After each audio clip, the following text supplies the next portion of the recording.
Kita harus gaspol. Stop, hentikan. Ada yang tahu bandara siapa, laporkan. Kalau tahu petugasnya, tangkap. Jangan takut-takut, jangan setengah kopling, sikat.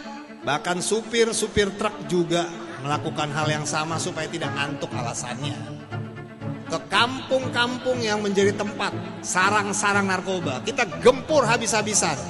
Selidiki bandarnya, Pak Kepala BNNP, Pak Isar, Pak Roni, Pak Wakapolda juga mungkin ikut bersama. Selidiki, tangkap bandarnya Pak, penyelenggaranya tangkap. Ya, nggak mungkin lah acara apapun kalau tidak ada penyelenggaranya. Penyelenggaranya tangkap. Yang menyiapkan barangnya tangkap. Saya yakin kalau dengan tindakan tegas seperti itu, orang-orang yang ingin melakukan hal seperti itu akan selesai. Begitu juga masyarakat baik di pedesaan dan perkotaan, tidak hanya di kota.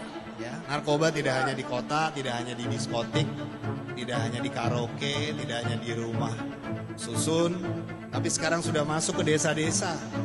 Tadi Pak Bursa menyampaikan, Pak Mendes, ini memprihatinkan sekali. Dulu nggak ada narkoba masuk desa. Sekarang para petani, aktivitas pertambangan diisi dengan narkoba dengan alasan supaya kuat. Bahkan supir truk juga melakukan hal yang sama supaya tidak ngantuk alasannya. Kita semua, segenap elemen, untuk itu jangan ada lagi kata setengah kopling. Ya. Tahu kan setengah kopling? Setengah-setengah. Kita harus gaspol. Tepuk tangan. Kalau Bapak Ibu, adik-adik semua, anak-anakku semua mencintai negeri ini, ingin Indonesia menjadi negara yang berwibawa, yang hebat, yang kuat, jangan main-main. Stop.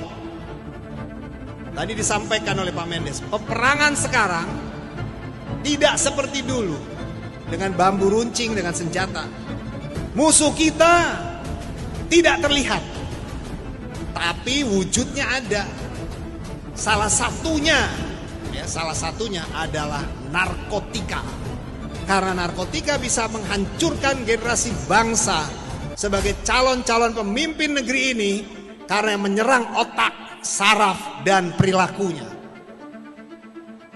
Supaya melemahkan anak-anak kita agar menjadi bangsa yang hancur. Maunya musuh begitu.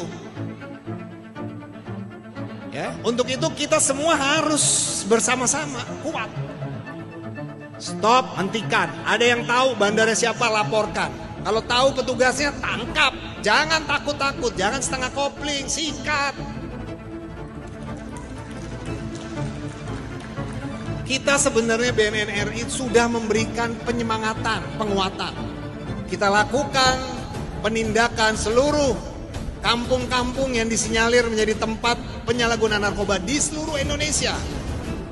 Mungkin kalau Bapak Ibu melihat beberapa yang lalu, kita turun langsung ke kampung-kampung yang menjadi tempat sarang-sarang narkoba. Kita gempur habis-habisan. Ya, kita menangkap ribuan ya orang yang menyalahgunakan dan menangkap para bandarnya. Dan tidak hanya kita tangkap, tapi kita miskinkan mereka. Ya. Kita miskinkan dengan undang-undang TPPU, ya. Kita rampas, kita sita asetnya. Bahkan di kampung di Jakarta sana, satu orang itu asetnya mencapai 40 miliar. Nggak main-main loh, satu orang itu.